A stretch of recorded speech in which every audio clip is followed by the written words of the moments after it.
Hello, I'm Michael Gallion. We are here at ProLab Studios, and today we are going to talk about the science behind eagle eye. And I have all the way from South Africa, John Kotze, who is really one of the big minds behind this product, eagle eye, which has been around now for how many years? Let's start with that. When did eagle eye first come to be? Hi, Michael. Thanks for having me. It's good to be here. Yeah, let's start at the beginning. Like, eagle eye was designed in 2006, I think. So we are at 16 years now, almost going for 17. Yeah. So it's been around quite a while, long enough for people to understand that this is an established product. Yeah. One of the biggest things that I think is a boost for this product is for the audience to know that because of the science we're going to talk about today, this product comes with guaranteed results. And the guarantee is that if you use this product properly, you're going to get the results you want. Now, this is one of the challenges that we've had in bird control all along. Mm-hmm. It's one of the most common problems with bird control is a lot of these technicians won't be properly trained. They'll just buy products, they'll go onto a website, they'll buy them, and then they'll just use them in the way they think logically it might be used. Now, in another segment, we're going to talk about the layout guides that are required. There are specific positions that the products need to be placed in for it to work properly. And that is based on what? Just give me the basics. What are you looking for on the layout in terms of science? What does it have to do with? Basically, you want to have a perimeter bird control system in place. So we are almost looking from the eye of the bird as the bird approaches the building. So we are looking at the highest points, the most prominent structures. What areas will the bird see first when he comes in and flies towards the building? Because the whole idea is you want to catch the bird's eye before they come and land on the building. So it's while they're approaching. So you're looking at elevated points, HVAC systems, elevator shafts, areas causing shade, so that is areas to avoid. Then you're also looking at where is north and south and east and west, where is the sun rising and where is the sun setting. So it's also important to know, is the pressure mainly in the mornings or is it in the afternoons? And then you determine the optimal placements of the eagle eyes according to that. So it's not like just sticking one unit up on the building and all your birds are gone. You have to look at it more carefully to make sure you've got the whole area covered. Okay, so it's a perimeter system, and you're looking at it from the viewpoint of the eye of the bird as it approaches. So now let's talk about the devices themselves, because I have a lot of questions, and I know I get a lot of questions about the science behind this. Yeah. There are a lot of different reflective devices, but we're going to start with this pyramid piece of the actual eagle eye. And the shape is very unique. It's got, clearly if we show this to the camera, you're looking at this on camera, it comes down at a particular angle. Then there's another angle that goes steeper, even another third angle that goes even steeper. There's a red stripe going down the middle of each one of these sides. Some of the sides are silver and some are gold, a gold cast to it. So first of all, the shape. What is the idea behind this shape? What is it doing differently than just if it were just a regular triangle? What is the purpose of these different angles? Yeah, the shape was just designed to get the reflections in all different angles for the bird to approach, or for the bird when they are approaching. If it's only a straight pyramid, you'll only get flashes in a certain direction. So, I see. And here you get flashes more on your horizontal lines, a little bit upwards on horizontal. From this one, as you see, the sun will hit it from the top and it will go downwards. So that was all how we designed it, to cover as many angles as possible. Okay, so to make better use of this flat surface, we can actually redirect the reflection of the sun in different angles to cover more areas. Exactly. Okay, that makes a lot of sense. How about this red stripe down the middle? Yeah. What does that do? From the beginning, we realized that the red reflective color, that works on your seabirds. So initially we only had the silver unit, I and see. we incorporated the red reflective strip on it so that it's sort of a 2-in-1. I see. And later on, when we started using it more intensively on your seabirds, we developed a unit that is red. Okay. But by then we already had the red. It became sort of like a trademark for the product. It became, And we still put it there. Yeah, it certainly, it certainly looks nice in terms of the overall design and professional looking, but there's no purpose to remove that because it's still an added benefit potentially for seabirds. Exactly. It's still a reflective strip, so it still does have benefits to it. Okay, now let's talk about the reflection itself, because the way that I've understood this product, and as I move this around, the audience out there watching on video is going to see, and right there we see what would be an exact reflection of one of the lights we have in the studio, and that could represent the sun.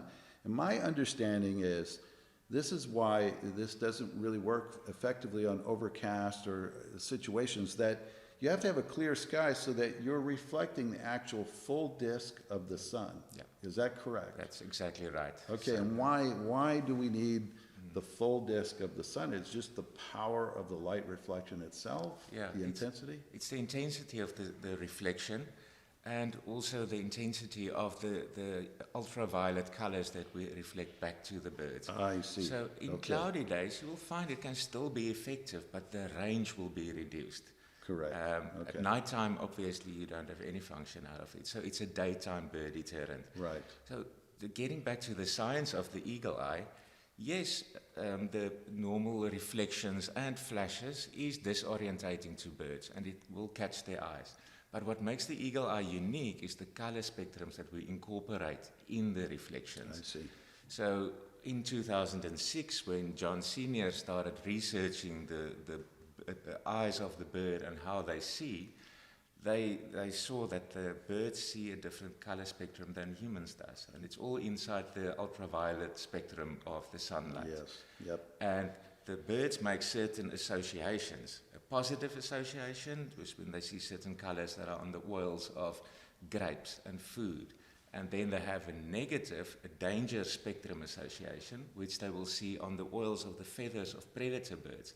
So they don't even have to look at it directly. They see it in their peripheral vision. And then immediately, without thinking, they make that association. Here's danger. Right, yeah. Or without thinking, here's food. And that is, after years and years of testing, getting that color spectrums right that we're reflecting back to the birds, we have the silver and gold unit for your land birds and the red unit for the marine birds. I see. But not a land marine birds, seabirds. Sorry. So you have silver and gold for all your land birds and freshwater birds, and then your red units for your seabirds. That will be your seagulls and your cormorants. So you need optimal sunlight to reflect all of those colors to the birds to have optimal range for the units.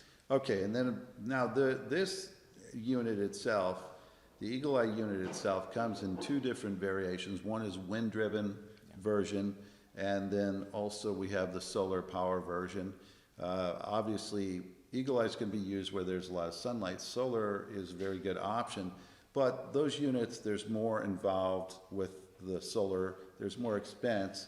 So sometimes the layout will incorporate both solar and wind-driven to have multiple options depending on weather situations. Yeah. Otherwise, ideally, it would be best to have solar powered and that they go continuously, right? But in many situations, this is what you're looking at when you figure out the layout. Yeah. You have to make these decisions based on the layout guide of what's the best combination for the lowest possible cost of that array. Is that correct? Exactly. Right. So we decided we have to keep the cost down for the system to be more viable for the customer, and that is why we developed the wind-driven unit. Right. So the wind-driven Eagle Eye is very sensitive to the slightest of breezes, but it is ideal to have the 12-volt unit, the consistent rotations and the consistent flashes in your most important areas, which are mostly your highest points and the corners of the building closest to your high infestation areas. And then you can complement them with the wind-driven units elsewhere. So most of the time we do about a 50-50 split, between the 12 volts and the wind ribbons. That's on the layout. And then it's up to the client to see, is there sufficient breezy conditions where this building is to Right. go for the wind ribbon units. From the GPS on your Google Images, you can have a pretty good idea of sunlight, but you're never going to know for sure about what kind of wind conditions exist, and so you have to rely somewhat on the customer. Yeah. Now that leads us to the supplemental parts of the propeller system, and that's what we have here on this side. These are completely wind-driven, and they fit within certain layout structures.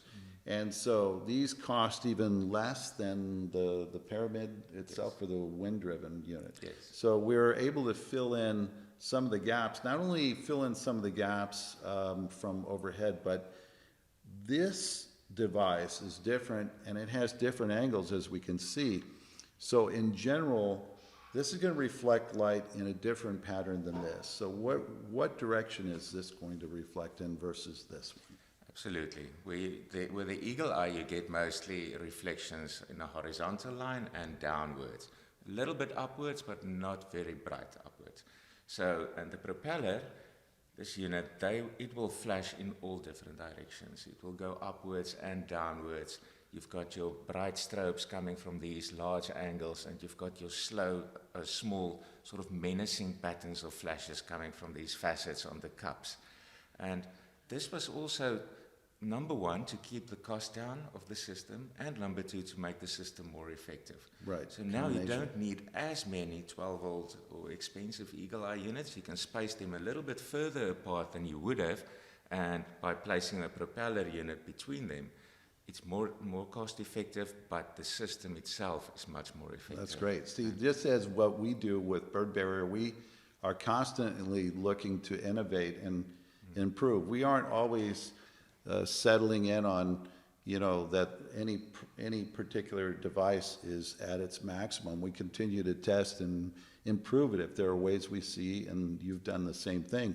One of the things that I like most is about research that I did on similar devices that are available on the market of these wind-driven reflectors, but the big difference is that they have completely rounded cups. There aren't the individual flat, different facets on the surface, which is a really critical difference, because if you have just the rounded shape, the light that reflects off of that rounded shape is only going to be based on the direction of the sun in one particular direction on the outside as well as the inside. And literally the bird has to be at a very specific point in distance away from these rounded cups.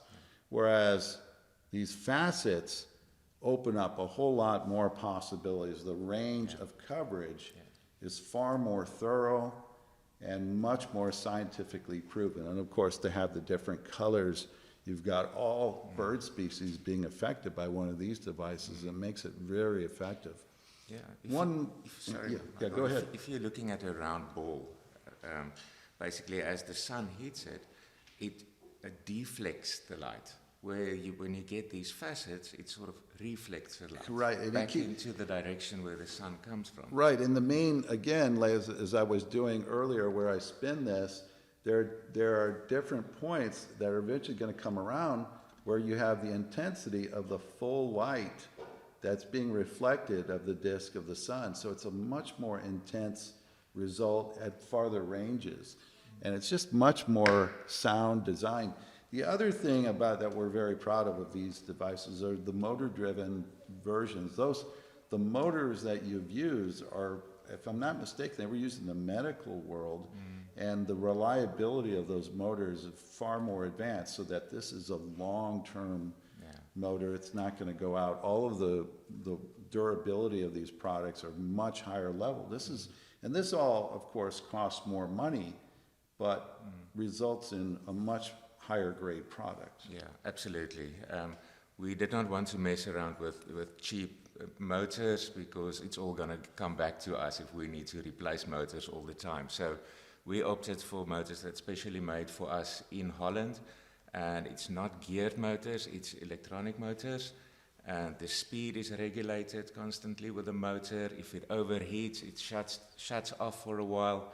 So there's so many protective layers inside that motor to ensure a long lifespan. Unfortunately, you do have the higher cost of the motor, but in the long run, it's worth it Right, over and over again. That's it. I mean, the bottom line is great bird control results in birds being permanently solved. And permanently solved for a lot of birds is to change the behavior of resident birds that have taken hold on a particular structure. And it's during that transition where the resident birds are convinced to leave a property, it requires the most robust result in the deterrent. And once you get past that point, maintaining a property becomes much easier. And that's one of the keys to good solid bird control. Well, I think we've covered all the science really well. I really appreciate you making the trip. How many miles is it to go from South Africa to here right now? I don't even know in miles anymore. I don't even know what the time is. This is definitely the farthest someone has come to visit us here at ProLab Susan. We really appreciate it.